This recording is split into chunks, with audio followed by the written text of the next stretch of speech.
चलो दोस्तों, कैसे हो आप लोग। तो दोस्तों मैं आपसे यह स्वागत करता हूं आपके अपने प्रतिगुरी कॉमर्स एकेडमी पे। दोस्तों आज जो है हम आपके बोर्ड एग्जाम 2024 के लिए आपका जो वन शॉट वीडियो है कि अगर आपका सिलेबस कंप्लीट नहीं हुआ है तो हम फटाफट से आपके लिए जो वन शॉट वीडियो की जो सीरीज है वो हमने शुरू की है, जिससे आपके एक एक करके हम जो सारी चीजें वो आपकी क्या साइड बाय साइड के कंप्लीट के करवाते रहेंगे। अब आज हम जो है chapter number 1 introduction to micro and macro economics की क्या शुरुआत करें, और साथ ही साथ दोस्तों हम जल्द ही आपके जो है लाइव सेशन के साथ शुरुआत करेंगे। अगर आप कहते हैं कि शुरू करिए तो प्लीज कमेंट सेक्शन में कमेंट जरूर कर देना, हम आपके लिए लेकर आ जाएंगे।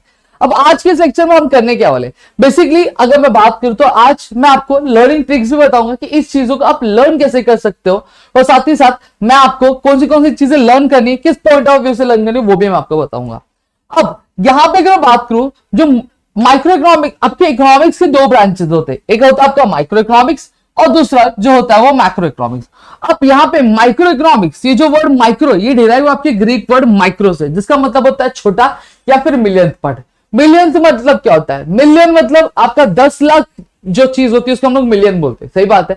अब 10 मिलियन में से जो एक यूनिट होता है उसको हम लोग बोलते हैं एक मिलियंथ पार्ट बोलते हैं। जैसे फॉर एग्जांपल 10 लाख रुपए, 10 लाख रुपए में से अगर मैं 1 रुपए निकालता हूं तो जो 1 रुपया होगा वो मिलियंथ पार्ट कहलाता है। क्लियर होगा, तो ये आपको याद रखना है। दूसरा जो मैक्रो है, the term macro is derived from the Greek word macro, जिसका मतलब होता है लार्ज, मतलब बड़ा, विशाल। समझ में आ गया। अब ये जो दोनों ही टर्म थे, ये किसने कॉइन किया था, ये नॉर्वेजियन इकोनॉमिस्ट राग्नार फ्रिश ने कॉइन किया था, जो कौन सी यूनिवर्सिटी से बिलोंग करते थे, आपके ओस्लो यूनिवर्सिटी से बिलोंग करते थे। कौन से ईयर में कॉइन किया था इन्होंने, ईयर 1933 में क्या किया था। इतनी चीजें मेरे ख्याल से आपको क्लियर हो गई। तो ये 3 चीजें याद रखनी है। The term micro is derived from the Greek word mikros which mean small और million part. The term macro is derived from the Greek word macros, which means large. Clear हो गया। और किसने दिया था, नॉर्वेजियन इकोनॉमिस्ट राग्नार फ्रिश, ओस्लो यूनिवर्सिटी 1933। इतनी चीजें clear हो गई। अब मैंने बताया माइक्रो मतलब क्या होता है, छोटा। माइक्रो मतलब क्या होता है, छोटा। और ये जो छोटा जो चीज होता है वो एक बार में एक ही से डील करता है। क्या वो अगर पड़ेगा तो पूरे देश की इनकम नहीं पड़ेगा, वो सिर्फ एक बंदे की इनकम पड़ेगा। वो अगर पड़ेगा तो पूरे देश भर की डिमांड कितनी है वो नहीं, वो सिर्फ एक पर्सन की डिमांड पड़ेगा। वो ये नहीं देखेगा कि पूरे देश भर में कितना सप्लाई हो रहा है, सिर्फ एक पर्टिकुलर यूनिट कितना सप्लाई हो रहा है या फिर एक बंदे के पर्टिकुलर सप्लाई कितना है वो दिखेगा। वही लिखा है। Micro means a small part of thing, मैंने ऑलरेडी बताया। Micro economics deals with a small part of national economy, मतलब ये पूरी इकोनॉमी जो है पूरी इकोनॉमी से डील नहीं करता, उस इकोनॉमी में प्रेजेंट एक इंडिविजुअल पर्सन की इनकम से, ठीक है, उसकी वेल्थ से डील करता है। क्लियर हो गया, इतनी चीजें क्लियर है। वही बोला गया है, studies the economic action of year of individual unit such as individual consumer, मतलब एक कंज्यूमर, इंडिविजुअल प्रोड्यूसर मतलब एक प्रोड्यूसर या फिर फर्म, या फिर किसी भी पर्टिकुलर एक कमोडिटी की क्या प्राइस है उसके बारे में पढ़ेगा। क्लियर हो गया। अब डेफिनेशन क्या है, अब एग्जाम में आप जब आंसर लिखोगे तो there might be a requirement where you have to define the following things. तो यहां पे मेरे हिसाब से जो सबसे इजी डेफिनेशन होगा, देखो एग्जाम में आपको डेफिनेशन बोला जाएगा, ये कभी भी आपको बोला नहीं जाएगा कि आपको मॉरिस जॉब का लिखना है या फिर एपी लर्नर का लिखना है। तो आपके पास टाइम इतना नहीं है कि आप बड़े बड़े डेफिनेशन, तो छोटा। Micro economics is in fact a microscopic study of economy. याद करो, according to Maurice Dobb, micro economic is in fact a microscopic study of the economy. इसका मतलब क्या होता है, माइक्रोस्कोप देखा आपने। अब माइक्रो इकोनॉमिक्स क्या करता है, अब माइक्रो इकोनॉमिक्स आपका एक बहुत बड़ी इकोनॉमी, उस पूरी इकोनॉमी को नहीं पढ़ता, उस पर्टिकुलर इकोनॉमी के एक सिंगल चीज के बारे में पढ़ता है। वही चीज जब हम कोई भी पार्टिकल जब एटम के नीचे आपके माइक्रोस्कोप के नीचे रखते हैं तो आपके किसी भी पार्टिकल का सबसे छोटा जो यूनिट होता है वो क्या होता है, एटम। तो माइक्रोस्कोप भी क्या करता है, वो उस एटम के बारे में स्टडी करने में हेल्प करता है कि नहीं करता है। तो वही चीज आपके माइक्रो में, इसलिए इसको क्या बोला है, micro economic is in fact a microscopic study of economy.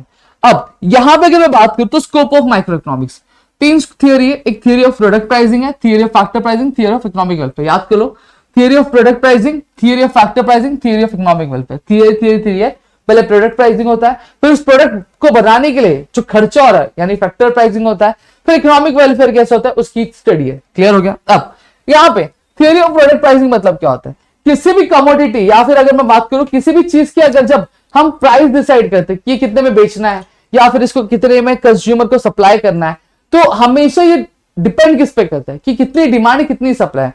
अगर जैसे फॉर एग्जांपल यहां पे अगर बात करूं, एक घड़ी है, उस घड़ी की जो डिमांड है वो 10 है, मतलब 10 लोग आ रहे हैं उसकी डिमांड करें, लेकिन मेरे पास सप्लाई कितनी, सिर्फ एक ही यूनिट के, तो वहां पे मैं क्या करूंगा, वहां पे मैं गुड की जो प्राइस होगी वो बढ़ा दूंगा। सही बात है। ये डिसाइड कैसे हुआ कि मैं सामान के दाम बढ़ा दूंगा? क्यों?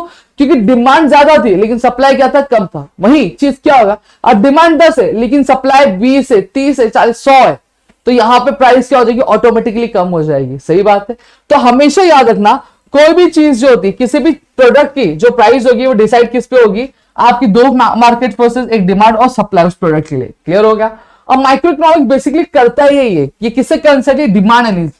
डिमांड एनालिसिस मतलब एक कंज्यूमर का बिहेवियर क्या है, कंज्यूमर को रिक्वायरमेंट क्या है, तो उसको हम लोग क्या बोलते हैं? Demand analysis. सेम चीज एक सप्लाई एनालिसिस, इसको हम लोग क्या बोलते हैं? Individual producer behaviour. क्लियर होगा? तो डिमांड एनालिसिस किससे रिलेटेड होता है? कंज्यूमर बिहेवियर से। सप्लाई एनालिसिस किससे आपका रहता है? आपके इंडिविजुअल प्रोड्यूसर। यही आपको लिखना है थियरी ऑफ प्रोडक्ट प्राइसिंग में। The price of A individual commodity, मतलब एक जो प्राइस होती है किसी भी इंडिविजुअल कमोडिटी की, वो डिटरमाइन किससे होती है? आपके दो मार्केट फोर्सेस, एक डिमांड और सप्लाई। माइक्रो इकोनॉमिक्स किससे कंसर्न है? आपके डिमांड एनालिसिस जो क्या होता है? कंज्यूमर बिहेवियर, और सप्लाई एनालिसिस से जो क्या होता है? आपके प्रोड्यूसर बिहेवियर।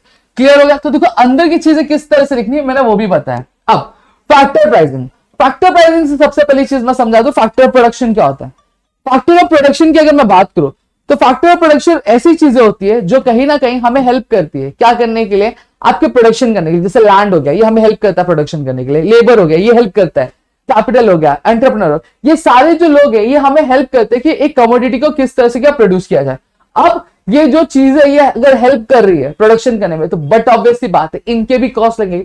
तो लैंड का कितना खर्चा आएगा, लेबर का कितना खर्चा आएगा, कैपिटल का कितना खर्चा आता है, फिर उसके बाद एक एंटरप्रेन्योर का कितना खर्चा आता है। ये सारी चीजों के प्राइस को डिटरमाइन करने में कौन हेल्प करता है? आपका माइक्रो इकोनॉमिक्स। तो ये लिखा है in micro economics, land, labour, capital and entrepreneur are the factors that contribute to production process. मतलब ये लैंड, लेबर, कैपिटल और एंटरप्रेन्योर है जो कहीं ना कहीं प्रोडक्शन करने में हेल्प करते हैं।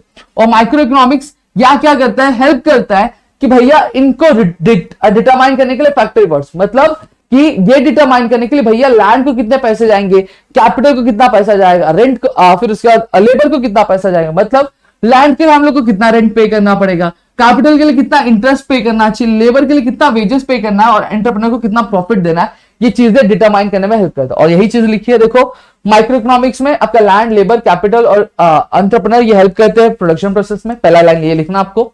दूसरा क्या लिखना है? माइक्रो इकोनॉमिक्स हेल्प करता है इनके जो रिवॉर्ड्स होते हैं वो डिटरमाइन करने के लिए। क्या लैंड, लेबर, कैपिटल, एंटरप्रेन्योर को रिवॉर्ड्स कौन से फॉर्म में मिलता है? रेंट, वेजेस, इंटरेस्ट और प्रॉफिट के फॉर्म में। यही चीज लिखनी है आपको। ठीक है। थियरी ऑफ इकोनॉमिक वेलफेयर क्या बोलता है? Theory of welfare basically deal करता है क्या? Efficiency in allocation of resources. मतलब ये किससे रिलेटेड होता है कि भैया कि आपने गुड्स प्रोड्यूस कर दिया, अब गुड्स को ऐसे अलोकेट मतलब क्या होता है? डिस्ट्रीब्यूट करो कि एक इकोनॉमी में प्रेजेंट जितने भी लोग हैं उनका जो सेटिस्फेक्शन लेवल होना चाहिए वो ऊपर होना चाहिए। ठीक है। अब एफिशिएंसी जो एलोकेशन ऑफ रिसोर्स में कैसे आपकी होती है, कब अटेन की जाती है, फिर कब बोलते हैं ना पूरी होती है, हम कब बोलते हैं कि डिस्ट्रीब्यूशन बहुत अच्छा किया गया? जब एक इकोनॉमी में आपके क्या होगा, आपके जितने भी लोग प्रेजेंट है उनकी जो सेटिस्फेक्शन होगी वो एक नेक्स्ट लेवल की जाएगी, तब मतलब बढ़ेगी तब। क्लियर हो गया? अब यहां पे 3 एफिशिएंसी इन्वॉल्व है। एफिशिएंसी इन प्रोडक्शन, प्रोडक्शन कर दिया, प्रोडक्शन के बाद क्या होता है? हम डिस्ट्रीब्यूट करते हैं किसके लिए? कंजप्शन करते हैं। यहाँ पे कंजप्शन आ गया और वहीं पे overall economic efficiency. Efficiency in production मतलब क्या होता है? जब कभी भी एफिशिएंसी इन प्रोडक्शन मतलब जो भी रिसोर्स दिए उस रिसोर्स में ज्यादा से ज्यादा प्रोडक्शन करना, इसी को हम लोग क्या बोलते हैं? एफिशिएंसी इन प्रोडक्शन बोलते हैं। ये लिखा है देखो, efficiency in production means producing maximum possible amount of goods and services from the given amount of resources. Clear हो गया? अब एफिशिएंसी इन कंजप्शन मतलब क्या होता है? आपने गुड्स प्रोड्यूस किए, अब गुड्स को ऐसे एलोकेट करो कि जितने गुड्स प्रोड्यूस हुए उस गुड्स को ऐसे एलोकेट करें कि एक इकोनॉमी में प्रेजेंट जितने भी लोग उनकी जो सेटिस्फेक्शन लेवल होनी चाहिए वो इंक्रीज होनी चाहिए यानी रेज होनी चाहिए। यही बोला है efficiency in consumption means distribution of produce goods and services among the people for consumption in such a way as that maximise total satisfaction of the society. अब ओवरऑल इकोनॉमिक एफिशिएंसी मतलब क्या होता है? अब हमने देखा है कि हर एक गुड के क्या होता है? अलग अलग अल्टरनेटिव यूज। जैसे दूध की अगर बात करें, दूध से हम चाय बना सकते हैं, कॉफी बना सकते हैं, आपके बिस्किट्स बना सकते हैं, मिठाई बना सकते हैं, दही बना सकते हैं, पनीर बना सकते हैं, ऐसे बहुत सारे अल्टरनेटिव यूजेस। लेकिन ओवरऑल इकोनॉमिक एफिशिएंसी क्या बोलता है? आप गुड्स का, आप एक पर्टिकुलर रॉ मटेरियल का आप वही गुड्स प्रोड्यूस करो जो एक्चुअली सोसाइटी से क्या है रिक्वायर्ड है या फिर सोसाइटी में क्या डिमांड है। ठीक है, वही लिखा है। It means the production of these goods which are most decide by the people. मतलब लोगों से सबसे ज्यादा क्या चाहिए तो वो। क्लियर हो गया? तो यहाँ पे मैंने चीज आपको बता दी स्कोप और अंदर किस तरह से याद करना वो भी मैंने आपको बताया। फिर अब देखो फीचर्स ऑफ माइक्रो इकोनॉमिक्स। अब study of individual unit, already मैंने बताया माइक्रो इकोनॉमिक्स क्या करता है, सारी चीजों को स्टडी करता नहीं, ये हमेशा एक इंडिविजुअल के बिहेवियर को स्टडी करता है। तो ये लिखा है micro economics is the study of individual behaviour of किसके, small individual units, individual firm, individual prices, individual household. यहां पे हो गया, ठीक है। प्राइस थ्री अभी मैंने बताया माइक्रो इकोनॉमिक्स क्या करता है, डील करता है कि एक प्रोडक्ट की प्राइस और उस प्रोडक्ट को बनाने वाले जो फैक्टर्स रिस्पॉन्सिबल है तो उनकी प्राइस क्या होगी ये डिटरमाइन करने में हेल्प करता है। इसी वजह से इसे प्राइस थ्योरी भी बोला जाता है। ये लिखा है देखो micro economics deals with the determination of prices of goods and services as well as the factor of production, hence it is known as price theory. आप चुपचाप ये भी लिख सकते हो micro economics deals with the determination या फिर microeconomics helps in determining the price of a product and the factor of production to produce it is therefore it is known as price theory। Clear हो गया। Partial equilibrium, equilibrium मतलब क्या होता है, किसी भी दो चीजों के बीच में जो बैलेंस होता है उसे हम इक्विलिब्रियम बोलते हैं। जैसे अगर डिमांड 10 है और सप्लाई भी 10 है तो क्या होगा, आपका जो दोनों ही चीज क्या हो जाएगी, बैलेंस हो जाएगी, तो प्राइस ना ज्यादा कम रहेगा ना ज्यादा रहेगा। क्लियर हो गया। तो ये क्या हो गया आपका, ये क्या हो गया, बैलेंस हो गया कि नहीं बैलेंस हो गया, तो इसी चीज को हम लोग इक्विलिब्रियम बोलते हैं। अब माइक्रो इकोनॉमिक्स क्या करता है, micro economics deals with the partial equilibrium which analyses equilibrium position of an individual economic unit. मतलब ये क्या करता है, ये आपके पार्शियल इक्विलिब्रियम मतलब ये दोनों चीजें के साथ नहीं आपका क्या करेगा, क्या दोनों चीजों के साथ स्टडी नहीं करेगा, ये हमेशा एक टाइम पे एक ही चीज के बारे में स्टडी करेगा। वो एक टाइम पे एक इंडिविजुअल यूनिट के बारे में स्टडी करेगा, वो एक टाइम पे एक इंडिविजुअल फर्म के बारे में स्टडी करेगा, एक टाइम पे एक इंडिविजुअल प्रोडक्ट के बारे में ही स्टडी कर, और बाकी सारे फैक्टर्स को या फिर बाकी सारी जो चीजें उनको क्या करेगा, उनको दूर रखेगा, उनको अज्यूम ही नहीं करेगा। ये अज्यूम करता है कि वो कांस्टेंट है। देखो ये लिखा हुआ है क्या, equilibrium is the balance between two factors. ये हमेशा याद रखना, इक्विलिब्रियम क्या होता है, बैलेंस हमेशा दो फैक्टर्स के बीच में। माइक्रो इकोनॉमिक्स क्या करता है, एनालाइज करता है और डील करता है इन पार्शियल इक्विलिब्रियम में which analyses equilibrium position of an individual economic unit, जैसे individual consumer, individual firm, individual industry etcetera. और ये बाकी it isolates an individual unit from the other person and study its equilibrium independently. मतलब क्या करेगा, और बाकी सारे जो भी फैक्टर्स है जो इसको अफेक्ट करता है उनको क्या कर देगा, उनको आइसोलेट कर देगा, उनको काउंट ही नहीं करता, और हमेशा एक इंडिविजुअल यूनिट को एक फैक्टर के साथ क्या स्टडी करता है। ठीक है, बेस्ड ऑन सर्टेन अजम्पशन। अब यहां पे ध्यान दो, अब जैसे फॉर एग्जाम्पल आपकी स्टडी नहीं हो रही है, ठीक है, अब आपकी स्टडी नहीं हो रही, इसके बहुत सारे रीजन हो सकते हैं। आपके घर में इश्यू चल रहा होगा, आपके पास बुक नहीं होगी, ठीक है, आपको सिलेबस का आइडिया नहीं होगा, आपको नॉलेज नहीं है, ठीक है, आपको पढ़ना नहीं आता। तो एक स्टडी मतलब एक चीज का होने के लिए आपको एक चीज जो नहीं हो रही है उसकी कई सारे रीजन होते हैं। उसी तरह से एक प्रोडक्ट का अगर दाम बढ़ रहा है या फिर कम हो रहा है तो उसके वजह से भी क्या उसके भी बहुत सारे रीजन हो सकते हैं। तो वही चीज आपका क्या बोला है कि माइक्रो इकोनॉमिक्स जब भी पढ़ता है तो वो सारे रीजन नहीं पड़ेगा कि अनएम्प्लॉयमेंट बढ़ रहा है, महंगाई हो गई है या फिर मंदी चली है, हमेशा सारी चीजों के बारे में नहीं पड़ेगा। एक बार में एक ही फैक्टर को रख के दिमाग में रख के क्या पढ़ाई करता है। इस वजह से आप जितने भी लॉ देखोगे, चाहे लॉ सप्लायर का हो गया, फिर उसके बाद अगर मैं डिमांड का लिखो तो हमेशा शुरू कैसे होता है, अदर थिंग्स रिमेन कांस्टेंट, जिसको हम लोग क्या बोलते हैं, सेट्रस पेरिबस भी बोलते हैं। जैसे अगर मैं बात करूं आपके such as perfect combination, legislative policy, pure capitalism, full employment, ये कभी ये अजम्पशन पकड़ा नहीं, वो हमेशा एक बार में एक ही अजम्पशन पकड़ता है कि भैया ये चीज हो रही है तो इसकी वजह से क्या रिजल्ट आएगा, तो उसको लेकर वो पढ़ता है। ये नहीं कि डिमांड भी बढ़ेगा, सप्लाई भी बढ़ेगा, क्लाइमेटिक कंडीशन चेंज हो रही है, प्राइस चेंज हो रहा है, तो इसकी वजह से डिमांड का असर पड़ रहा है। Slicing method. अब माइक्रो इकोनॉमिक ऑलरेडी मैंने बताया, माइक्रो इकोनॉमिक स्लाइस किसको बोलते हैं, एक फ्रूट है, फ्रूट का टुकड़ा करो, उसमें से आप एक स्लाइस, तो आप समझो कि एक एप्पल एक आपकी इकोनॉमी है। अब उसमें क्या कर रहा है आपका माइक्रो इकोनॉमिक, क्या करता है, पूरे एप्पल को पड़ेगा नहीं, उसमें से एक टुकड़ा काटेगा और एक टुकड़ा निकाल के फिर वो स्टडी करेगा, तो उसी चीज को हम लोग क्या बोलते हैं, स्लाइसिंग मेथड बोलते हैं। सेम चीज आपके पूरे यहाँ के कंट्री के सिटीजन्स है, वो कंट्री के सिटीजन्स आपके यहाँ पे है, ठीक है, अब वो सबको पढ़ेगा नहीं, उसमें से एक बंदे को निकालेगा और उसकी इनकम के बारे में पढ़ेगा, उसकी डिमांड के बारे में पढ़ेगा, उसको क्या चीजें सप्लाई और इसके बारे में पढ़ेगा, तो वही उसी को हम लोग क्या बोलते हैं, आपका क्या बोलते हैं, इसको स्लाइसिंग मेथड बोलते हैं। तो यही बोला माइक्रो इकोनॉमिक क्या यूज करता है, स्लाइसिंग मेथड यूज करता है। ये आपकी जो पूरी इकोनॉमी होती है उसको स्प्लिट या फिर डिवाइड कर देता है, किसमें, स्मॉल इंडिविजुअल यूनिट में, ठीक है, और फिर हर एक यूनिट को क्या करेगा, अलग अलग पढ़ेगा। सेम चीज पूरी इकोनॉमी थी, कंट्री के सिटीजन, तो एक को पढ़ा, फिर दूसरे को पढ़ेगा, फिर तीसरे को पढ़ेगा, फिर चौथे को, सबको एक साथ में पढ़ेगा नहीं, सबको एक साथ में पढ़ने वाला नहीं। जैसे अगर मैं बात करूं आपके टीचर पेपर चेक करती, सारे पेपर एक बार एक ही साथ चेक करती नहीं, पहले एक पेपर चेक होगा फिर दूसरे पेपर पे जाएगी। अब ऐसा नहीं क्वेश्चन नंबर 1 एक का चेक किया फिर दूसरे पेपर का क्वेश्चन नंबर 1 फिर तीसरे पेपर का, फिर उसके बाद क्वेश्चन नंबर 2 हर एक पेपर का चेक करिए। ऐसा नहीं करते ना, पहले एक पेपर चेक करते, फिर दूसरा, फिर तीसरा, फिर चौथा। तो इसी मेथड को हम लोग क्या बोलते हैं, स्लाइसिंग मेथड क्या बोलते हैं। Use of marginalism principle. Marginalism, marginal मतलब कि एक एक्स्ट्रा, एक एडिशन। अब माइक्रो इकोनॉमिक्स क्या करता है, माइक्रो इकोनॉमिक्स क्या करता है, आपके देखो यहां पे क्या बोला है, the concept of marginalism is the key tool of the micro economic analysis. क्या याद रखोगे, जो कंसेप्ट है मार्जिनलिज्म का वो क्या की टूल है, क्या की टूल है किसका, माइक्रो इकोनॉमिक एनालिसिस का। अब जो टर्म मार्जिनल, मार्जिनल का मतलब क्या होता है, जब कभी भी किसी भी चीज में एक एक्स्ट्रा एडिशनल यूनिट क्या ऐड कर जाएगी, जैसे 10 है तो 10 में एक चीज एक रुपया और ऐड कर दिया तो 11 हो गया, तो वो एक ऐड होने की वजह से आपके क्या चेंजेस आ रहे हैं वेरिएबल में, उसे स्टडी करने में हेल्प करता है। जैसे फॉर एग्जांपल प्राइस है, कमोडिटी है 50 रुपए की, उसमें 10 रुपए आपने एडिशनल ऐड कर दिया, अब 60 रुपए हो गया, तो 60 रुपए होने की वजह से मतलब 10 रुपए और ऐड होने की वजह से प्रोडक्ट की डिमांड में क्या असर पड़ता है, उस चीज को स्टडी करता है। तो उसी चीज को हम लोग क्या बोलते हैं, मार्जिनलिज्म प्रिंसिपल बोलते हैं। क्लियर हो गया। अब उसी की मदद से प्रोड्यूसर और जो कंज्यूमर होते हैं वो अपने डिसीजंस क्या ले पाते इजी वे में। अब ये क्या करता है, माइक्रो इकोनॉमिक्स अलग अलग मार्केट स्ट्रक्चर एनालाइज करता है, जैसे परफेक्ट कंपटीशन हो गया, मोनोपोली हो गया, monopolistic competition, oligopoly etcetera. Limited scope है बट ऑब्वियसली बात है वो हमेशा एक इंडिविजुअल यूनिट को पड़ेगा, कभी भी नेशन वाइड इकोनॉमिक प्रॉब्लम्स को नहीं, इन्फ्लेशन को नहीं पढ़ सकता, डिफ्लेशन को नहीं पढ़ सकता, बैलेंस ऑफ पेमेंट को नहीं पढ़ सकता, फिर उसके बाद पॉवर्टी नहीं पड़ेगा, अनएम्प्लॉयमेंट नहीं पड़ेगा, पॉपुलेशन इकोनॉमिक ग्रोथ नहीं पड़ेगा। क्लियर हो गया।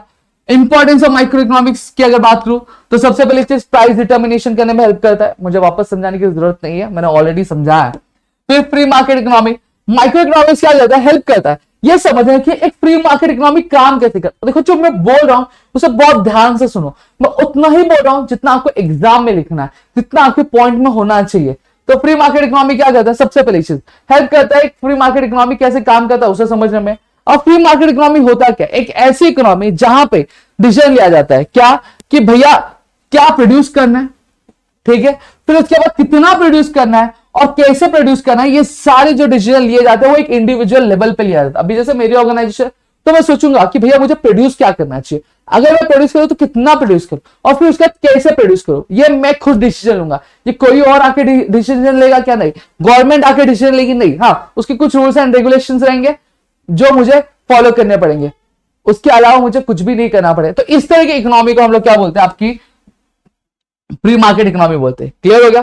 फॉरेन ट्रेड और माइक्रो इकोनॉमिक्स ये भी हमें हेल्प करता है फॉरेन एक्सपेक्ट, अलग अलग जो एस्पेक्ट्स होते हैं फॉरेन ट्रेड के, जैसे फॉर एग्जांपल टैरिफ रेट रहता है, अगर टैरिफ रेट बढ़ता है तो बट ऑब्वियसली बात है आपकी जो प्रोडक्ट की कॉस्टिंग होगी वो बढ़ेगी कि नहीं बढ़ेगी। जब प्रोडक्ट की कॉस्टिंग बढ़ेगी तो कंज्यूमर को जो प्राइस आने वाला वो भी बढ़ेगा कि नहीं बढ़ेगा। सही बात है। डिटर्मिनेशन ऑफ करेंसी, सही बात है भाई। अब रुपया और डॉलर, अब रुपया कम है और डॉलर ज्यादा है, सही बात। अब डॉलर का रेट बढ़ा तो रुपये में असर पड़ेगा कि नहीं पड़ेगा, बट ऑब्वियसली बात है पड़ेगा दोस्तों, समझ में आ गया। तो ये फिर उसके बाद अब इन चीजों की वजह से क्या इफेक्ट पड़ता है ट्रेड पे, उसे एनालाइज करने में कौन हेल्प करता है, आपका माइक्रो इकोनॉमिक्स क्या हेल्प करता है, इकोनॉमिक मॉडल बिल्डिंग, सही बात है। अब माइक्रो इकोनॉमिक ये हमें हेल्प करता है जो अलग अलग कॉम्प्लेक्स सिचुएशंस होते हैं, ठीक है, आपके जो अलग अलग कॉम्प्लेक्स सिचुएशंस होते हैं इकोनॉमिक सिचुएशन, वो हम क्या स्टडी कर सकते हैं आपके इकोनॉमिक मॉडल से। उसने बहुत ही बोलते हैं ना एक वैल्यूएबल कंट्रीब्यूशन दिया है, क्या बहुत सारे टर्म्स, फिर कॉन्सेप्ट्स, टर्मिनोलॉजीज, टूल जो है इकोनॉमिक एनालिसिस को उसको डेवलप करके, इतनी चीजें क्लियर है। अब इकोनॉमिक मॉडल्स आपके बिल्ड किए जाते हैं अलग अलग इकोनॉमिक वेरिएबल्स यूज कर, बिजनेस डिसीजन। अब एक जो बंदा होता है, जैसे फॉर एग्जांपल मैं एक बिजनेसमैन हूं, तो माइक्रो इकोनॉमिक्स हेल्प करता है कि एक बिजनेसमैन को ये डिसाइड करने के लिए कि अलग अलग डिसीजन, जैसे प्रोडक्ट है तो ये प्रोडक्ट मुझे लाना चाहिए कि नहीं लाना चाहिए, इस प्रोडक्ट की जो दाम है वो जो बढ़ाना चाहिए कि नहीं बढ़ाना चाहिए, ठीक है, फैक्टर ऑफ प्रोडक्शन का जो कॉस्ट है बढ़ रहा है कि कम हो रहा है, और किस तरह से मैं अपने बिजनेस में जो प्रोडक्शन है उसको रेस कर सकता हूं, ये सारी चीजों को क्या एक डिसाइड करने में माइक्रो इकोनॉमिक्स क्या हेल्प करता है।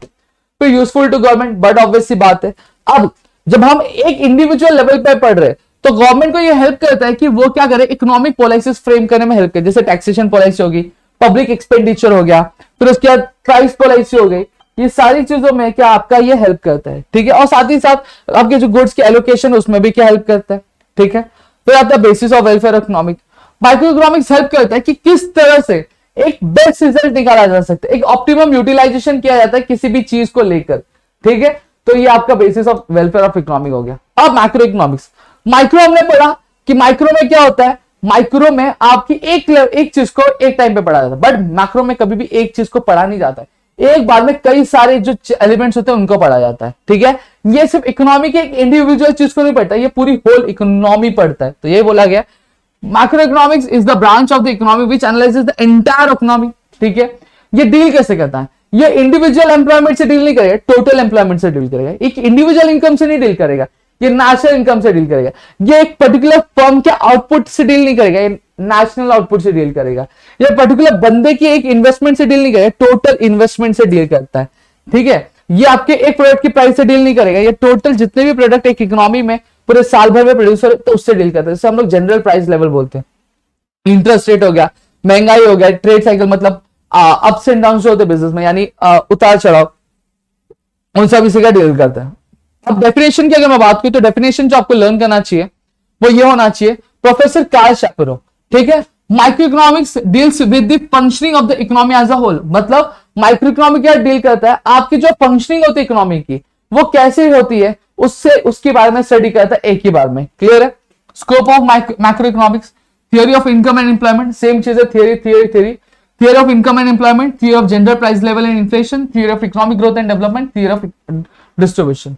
अब यहां पे ध्यान दो, theory of economic and employment में क्या है, मैक्रो इकोनॉमिक एनालाइज करता है और एक्सप्लेन करता है कि किस तरह से एक पर्टिकुलर जो देश की जो नेशनल इनकम होती है, ऐसी कौन सी चीज होती है, कौन सी चीज होती है जो हमें नेशनल इनकम जो एक देश की उसे पता करने में हेल्प करते हैं, साथ ही साथ एम्प्लॉयमेंट किस तरह से जनरेट हो सकती है उसको पता करने में हेल्प करते हैं। पहला पॉइंट याद करोगे, macroeconomic analysis explains how factors determine the level of national income and the employment. Clear हो गया, और ऐसी क्या चीज है जिसके वजह से फ्लक्चुएशन होता है, किसके, आपके इनकम कम ज्यादा होता है कंट्री का, जिसके वजह से आउटपुट कम ज्यादा होता है, और उसके वजह से क्या होगा, जब आउटपुट कम ज्यादा होगा तो एम्प्लॉयमेंट भी क्या हो जाएगी, कम हो जाएगी। सीधी बात है, आपकी एक फैक्ट्री समझ लो, उस फैक्ट्री में क्या हो रहा है, आपकी इनकम आ रही नहीं है तो आप क्या करोगे, मतलब आपने गुड्स प्रोड्यूस किया लेकिन उतने बिक रहे नहीं, तो बिक रहे नहीं मतलब क्या हो रही, इनकम कम हो रही। जब इनकम आपकी कम हो रही तो आप उतना प्रोडक्शन करोगे क्या, नहीं, उतना प्रोडक्शन नहीं करो। जब उतना प्रोडक्शन नहीं करोगे तो वो जो प्रोडक्शन जितना आपने रोक दिया है तो उसके लिए जो बंदे रखे थे उनको रखोगे क्या, नहीं रखोगे, तो अनएम्प्लॉयमेंट होगा कि नहीं होगा। तो ऐसे ये जो चीज है वो एक दूसरे से कनेक्टेड है। क्लियर हो गया। अब साथ ही साथ अब ये समझने के लिए किस तरह से एक एम्प्लॉयमेंट क्या की जा सकती है, डिटरमाइन की जाती है या फिर पता लगाई जाती है, उसके लिए हमें यह समझना पड़ेगा कि कंजम्पशन फंक्शन क्या और इन्वेस्टमेंट फंक्शन क्या है। जब हम ये समझ लेंगे तो बड़ी ऑब्वियस बात है हम एम्प्लॉयमेंट फंक्शन को क्या समझ लेंगे। क्लियर हो गया। अब थियरी ऑफ बिजनेस साइकिल को क्या बोला जाता है, एक पार्ट ऑफ पार्सल बोला जाता है, किसका, theory of income and employment का क्या बोला जाता है। अभी मैं एक चीज नहीं समझा रहा हूं, आपको इतनी जरूरत भी नहीं है, बस आपको ये चीज अपने ध्यान में रख ली, आपको क्लियर हो जाएगा। अब theory of general price level and inflation क्या होता है। सबसे पहली चीज जनरल प्राइस लेवल क्या होता है वो मैं बता दूं। देखो हमने क्या देखा माइक्रो इकोनॉमिक्स में कि एक प्रोडक्ट की जो बोलते हैं डिमांड होती है, यानी एक प्रोडक्ट की जो प्राइस होती है वो हम उसकी डिमांड और उसकी सप्लाई के बेसिस पे हम क्या एनालाइज करते हैं। But when we are talking about the whole economy, तो पूरे देश भर में एक पर्टिकुलर ईयर में जो जितने भी प्रोडक्ट्स प्रोड्यूस होते हैं तो उसकी जो एवरेज प्राइस होती है ना उसको हम लोग क्या बोलते हैं, जनरल प्राइस लेवल बोलते हैं। जैसे 100 प्रोडक्ट्स प्रोड्यूस हुए, ठीक है, अब उनकी जो प्राइस निकली 1000 रुपए निकली, तो हम लोग क्या करेंगे 100 में से 1000 क्या करेंगे आपके डिवाइड करेंगे, तो जो आंसर आएगा उसको हम लोग क्या बोलेंगे, जनरल प्राइस लेवल क्या बोलेंगे। तो माइक्रो इकोनॉमिक आपका क्या एनालिसिस हेल्प करता है कि किस तरह से जनरल प्राइस लेवल को क्या निकाला जाता है, और साथ ही साथ ये बाद में एक्सप्लेन करता है कि ऐसी क्या चीजें हुई थी कि जिसमें फ्लक्चुएशंस हुआ, मतलब जनरल प्राइस लेवल बढ़ा या फिर जनरल प्राइस लेवल घटा, बढ़ा तो क्या रीजन था बढ़ा और घटा तो क्या रीजन था घटा, ये चीजें एक्सप्लेन करने में हेल्प करता है। ठीक है, अब जो स्टडी थी जनरल प्राइस लेवल की वो बहुत ही ज्यादा इंपॉर्टेंट थी, क्या, ये समझने के लिए on the account of the problem created by inflation and deflation. अब यहां पे ये जो स्टडी है जनरल प्राइस लेवल की इसलिए इंपॉर्टेंट है क्योंकि देखो आप इसलिए इंपॉर्टेंट, तो इससे हमें यह पता चलेगा कि जो देश भर में महंगाई बढ़ी या फिर महंगाई कम हुई तो उसकी वजह से प्रॉब्लम जो क्रिएट हुई थी उसका क्या इफेक्ट पड़ा हमारे लिए, हमारी इकोनॉमी में। ठीक है, फिर theory of growth and development, micro economics consist करता है आपकी दो थ्योरी, इकोनॉमिक ग्रोथ और इकोनॉमिक डेवलपमेंट, ये ऑलरेडी आपने पढ़ा हुआ है। ठीक है, जब आपके अब ये कहीं ना कहीं ये एक्सप्लेन करता है कि एक इकोनॉमी में अंडर डेवलपमेंट क्यों हो रहा है और पॉवर्टी क्यों बढ़ रही है, इस चीज के बारे में क्या आपको समझाने में हेल्प करता है। और साथ ही साथ हमें यह भी हेल्प करेगा कि भैया ये जो अंडर डेवलपमेंट है इसको कैसे हटाया जाए और पॉवर्टी को कैसे कम किया जाए, इस चीज के बारे में स्ट्रैटेजीज हमें बनाने में क्या हेल्प करता है। बेसिकली ये हमें इकोनॉमिक ग्रोथ और इकोनॉमिक डेवलपमेंट कैसे एक्सेलरेट यानी बढ़ाना है, इसके बारे में भी हमें आइडिया देता है। Macro theory of distribution, macro theory of distribution basically आपसे किससे रिलेटेड होता है, आपके शेयर्स ऑफ रेंट से, वेजेस, इंटरेस्ट, प्रॉफिट जो होता है और टोटल जो नेशनल इनकम होता है उससे रिलेटेड होता है। ठीक है, अब फीचर्स की ये बात करूं, हमने माइक्रो इकोनॉमिक्स में individual study of individual unit पढ़ा था, बट यहाँ पे स्टडी ऑफ एग्रीगेट्स, मतलब माइक्रो इकोनॉमिक्स एक बार में एक चीज को पढ़ता है नहीं, एक बार में कई सारी चीज को पढ़ता है यानी टोटल को पढ़ता है। तो याद रख लो micro economics deals with the study of economy as a whole. ये किससे रिलेटेड होता है, आपकी कंसेप्ट से, such as national income, national output, national employment, general price level और बिजनेस साइकिल, ऑलरेडी समझा। फिर income theory, micro economics price theory थी, क्यों, क्योंकि वो आपके प्रोडक्ट के प्राइस और फैक्टर ऑफ प्रोडक्शन के जो रिवॉर्ड्स थे उसको डिटरमाइन करने में हेल्प करता था। बट यहाँ पे इनकम थियरी क्या करता है, माइक्रो इकोनॉमिक जो स्टडीज है, क्या मैक्रो इकोनॉमिक स्टडीज है, हमें जो कंसेप्ट होते हैं नेशनल इनकम के और उसके जो अलग अलग एलिमेंट्स, मैंने अभी बताया कि किस तरह से अलग अलग एलिमेंट्स, मतलब कि किस तरह से आपके नेशनल इनकम डिराइव होता है, उसको स्टडी करने में हेल्प करता है।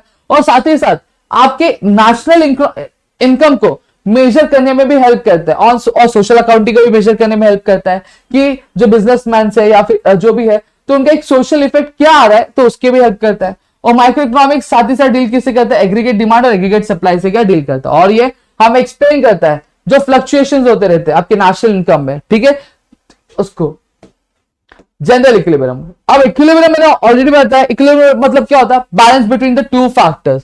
और वही वहां पे कौन डील करता था, वहां पे पार्शियल इक्विलिब्रियम डील होता था। पार्शियल मतलब एक बार में एक ही फैक्टर को क्या दिमाग में रखते हुए क्या चीजों को एनालाइज किया जाएगा। But when we are talking about general equilibrium analysis, तो वहां पे माइक्रो इकोनॉमिक्स कभी भी एक फैक्टर को दिमाग में रख के चीजों को एनालाइज नहीं करता, वो जितने भी फैक्टर्स होंगे सबको एनालाइज करता है। देखो यही बोला है, microeconomics deals with the behavior of the large aggregates and their functional relationship. General equilibrium deals with the behavior of demand, supply and the prices in the whole economy. मतलब general equilibrium क्या करेगा, जब study करेगा तो आपके demand के behaviour को भी स्टडी करेगा, सप्लाई को भी स्टडी करेगा और साथ ही साथ जो कमोडिटी के प्राइस है पूरी इकोनॉमी में उसको भी क्या स्टडी करता है। ठीक है, इंटरडिपेंडेंस क्या बोला गया, इंटरडिपेंडेंस मतलब क्या हो गया। अब माइक्रो इकोनॉमिक एनालिसिस ये क्या होते हैं, एक दूसरे के साथ क्या कनेक्टेड होते हैं, यही बोला है। देखो macroeconomic analysis into account interdependence between the aggregate economic variables, मतलब जितने भी इकोनॉमिक वेरिएबल्स हैं वो सभी एक दूसरे से कनेक्टेड है। मैंने अभी थोड़ी देर पहले समझाया था, क्या समझाया था आपको, देखो यहाँ पे जैसा फॉर एग्जांपल आपकी इनकम कम है, तो आपकी इनकम कम है तो बट ऑब्वियसली बात है आप जो गुड्स प्रोड्यूस कर रहे हो वो बिक रहे नहीं है। अब जो गुड्स प्रोड्यूस नहीं हो रहे, जो प्रोड्यूस हो वो बिक रहे नहीं है, तो आपका जो प्रोडक्शन कम होगा कि ज्यादा हो जाएगा, तो आप प्रोडक्शन कम कर दोगे। जब प्रोडक्शन कम कर दोगे तो उस प्रोडक्शन के जितने भी लोग लगे हुए थे उनको क्या हो जाएंगे, अनएम्प्लॉयड हो जाएंगे, यानी एम्प्लॉयमेंट भी असर पड़ेगा। अब एम्प्लॉयमेंट नहीं है, ठीक है, तो इन्वेस्टमेंट, अब एम्प्लॉयमेंट नहीं है तो जो लोग है उनके पास पैसे नहीं आ रहे, जब पैसे नहीं आ रहे तो वो क्या अपना कैपिटल रेज कर पाएंगे, नहीं। जब कैपिटल नहीं रेज पर कर पाएंगे तो कहीं इन्वेस्टमेंट कर पाएंगे क्या, इन्वेस्टमेंट नहीं कर पाएंगे। अब जब इन्वेस्टमेंट नहीं कर पाएंगे तो प्रोडक्शन होगा क्या, प्रोडक्शन नहीं होने वाला। तो इसकी वजह से जो प्रोडक्शन नहीं होगा तो एक एवरेज प्राइस में क्या होगा, गिरावट होगी कि बढ़ावट होगी, गिरावट होगी। क्लियर हो गया, तो वही बोला गया। For example changes in the level of investment will finally result in the changes of the income, levels of output affects employment and eventually the level of economic growth. Clear हो गया, ये चीज मैंने ऑलरेडी बताया आपको। अब slicing method मैंने समझाया था। अब आपके मैक्रो में क्या यूज किया जाता है, लंपिंग मेथड। स्लाइसिंग मेथड में हम पूरी इकोनॉमी में एक एक टुकड़े को निकाल देते हैं फिर उसकी स्टडी करते हैं, बट लंपिंग मेथड में क्या किया जाता है, आपके पूरे इकोनॉमी को क्या एक साथ क्या पढ़ा जाता है, एक एक को निकाल के पढ़ा नहीं जाता। मतलब एक जंगल है तो हम एक एक पेड़ को आपके माइक्रो इकोनॉमिक्स में निकालते हैं, बट जब हम मैक्रो स्टडी करेंगे तो हम पूरे जंगल को एक साथ पढ़ते हैं। तो यही चीज यहाँ पे क्या बोली गई है। हाँ, कहीं ना कहीं थोड़े से डिफरेंस आते हैं आपके माइक्रो इकोनॉमिक्स और मैक्रो इकोनॉमिक्स में। क्लियर हो गया। अब ग्रोथ मॉडल, अब मैक्रो इकोनॉमिक्स स्टडी क्या करता है, स्टडी अलग अलग जो फैक्टर्स होते हैं जो आपके इकोनॉमिक ग्रोथ और इकोनॉमिक डेवलपमेंट कंट्रीब्यूट करता है उसके बारे में स्टडी करता है। अब ये यूजफुल किसमें होता है, आपके डेवलपिंग ग्रोथ एंड मॉडल्स।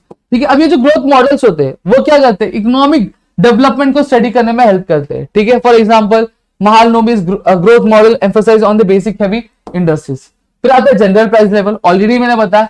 जो जनरल प्राइस लेवल मतलब क्या होता है, ये एवरेज प्राइस होती है हर एक गुड्स और सर्विसेज जो आपके करंटली प्रोड्यूस की गई है एक पर्टिकुलर इकोनॉमी में, उसको हम लोग क्या बोलते हैं, जनरल प्राइस लेवल बोलते हैं।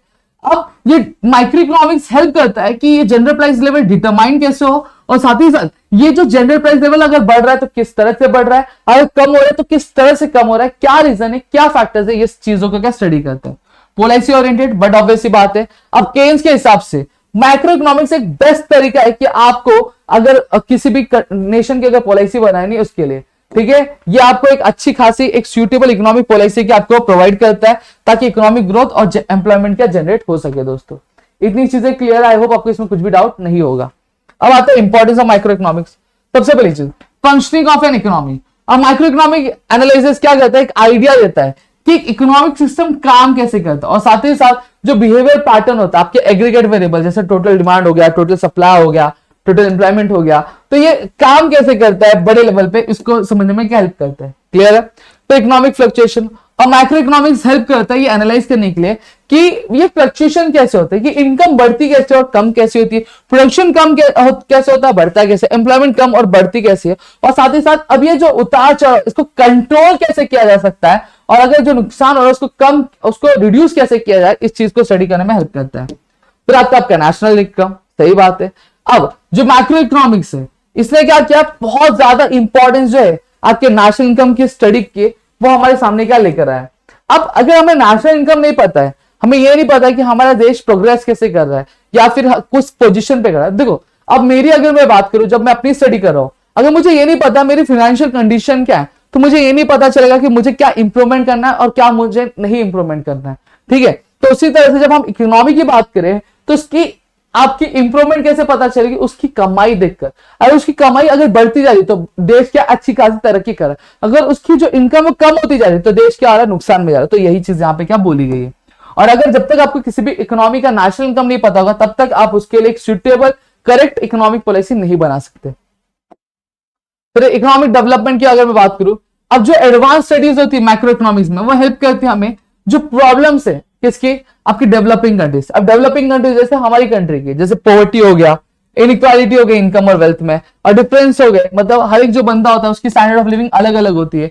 तो ये सारे प्रॉब्लम्स को क्या एनालाइज करने में हेल्प करता है, और साथ ही साथ क्या सारे इंपॉर्टेंट स्टेप्स ले सकते हैं कि ताकि एक इकोनॉमिक डेवलपमेंट की जा सके, यानी क्वालिटी ऑफ लिविंग जो है लोगों की बढ़ाई जा सके, उसमें हेल्प करते हैं। परफॉर्मेंस ऑफ इनकम इकोनॉमी मैंने ऑलरेडी बता। अब किसी भी अगर इकोनॉमी की अगर आपको परफॉर्मेंस चेक करें तो आपको उसका नेशनल इनकम पता करना पड़ेगा। अगर आप नेशनल इनकम नहीं पता कर पाओगे तो आप उसकी परफॉर्मेंस के बारे में नहीं पता कर पाओगे। तो यही बोला है micro economics help us to analyse the performance of an economy. National income estimates are used to measure the performance of an economy over a time. अब by comparing the production of goods and services in one period with the another, मतलब जैसे for example इस साल का national income आया 200 रुपए, ठीक है, फॉर एग्जांपल पिछले साल का आया 100 रुपए, तो यहाँ पे ग्रोथ हुआ कि नहीं हुआ, ग्रोथ हुआ। अभी मुझे कैसे पता चला, जब मैंने इस साल की नेशनल इनकम को पिछले साल की नेशनल इनकम से क्या कंपेयर किया तो मुझे पता चला। तो यही चीज यहाँ पे कही गई है। ठीक है। Study of macro economic variable to understand the working of the economy, study of macro economic variables are important. ठीक है, सही बात है। एक बार इकोनॉमी कैसे काम करता है अगर आपको उसको पता लगाना है तो आपको मैक्रो इकोनॉमिक वेरिएबल्स कैसे इंपॉर्टेंट ये आपको पता होना चाहिए। मेन इकोनॉमिक प्रॉब्लम्स क्या है जो इकोनॉमिक वेरिएबल से रिलेटेड, जैसे behaviour of total income, output, employment, general price level जो होती है इकोनॉमिक की, इससे रिलेटेड होते हैं। अब लेवल ऑफ एम्प्लॉयमेंट, अब माइक्रो इकोनॉमिक हेल्प करता है कि कहीं ना कहीं जो जनरल लेवल है एम्प्लॉयमेंट का उसको एनालाइज करने में, और साथ ही साथ जो आउटपुट है इकोनॉमी में उसको एनालाइज करने में हेल्प करता है। क्लियर हो गया। अब यहाँ पे देखो, यहाँ पे सबसे पहली चीज आपको डिस्टिंग्विश में क्या क्या कर लेना चाहिए, आपको माइक्रो मैक्रो का डिस्टिंग्विश कर लेना चाहिए। फिर उसके बाद अगर मैं बात करूं तो आपको जनरल इक्विलिब्रियम, पार्शियल इक्विलिब्रियम का आपको डिस्टिंग्विश करना चाहिए, और स्लाइसिंग और लंपिंग का, ये तीन डिस्टिंग्विश आपको इस चैप्टर में से करना है। फिर जितने भी टॉपिक मैंने पढ़ा है वो कर लो। ज्यादातर माइक्रो इकोनॉमिक्स की चीजें आती है तो वहां के उसके फीचर्स इंपॉर्टेंस आप करोगे तो ज्यादा बेटर रहेगा। ठीक है। तो यहाँ पे पूरा जो चैप्टर मैंने 30 मिनट्स के आसपास का खत्म कर दिया। आई होप आपको चीजें समझी होंगी। समझी है तो प्लीज वीडियो को लाइक करिएगा। चैनल सब्सक्राइब नहीं किया तो चैनल को सब्सक्राइब करो, अपने दोस्तों के साथ शेयर करो, ताकि ऐसे और कई सारे वीडियोस मैं आपके लिए लेकर सकूं आपके अपने प्रतियोगी कॉमर्स अकेडमी में। दोस्तों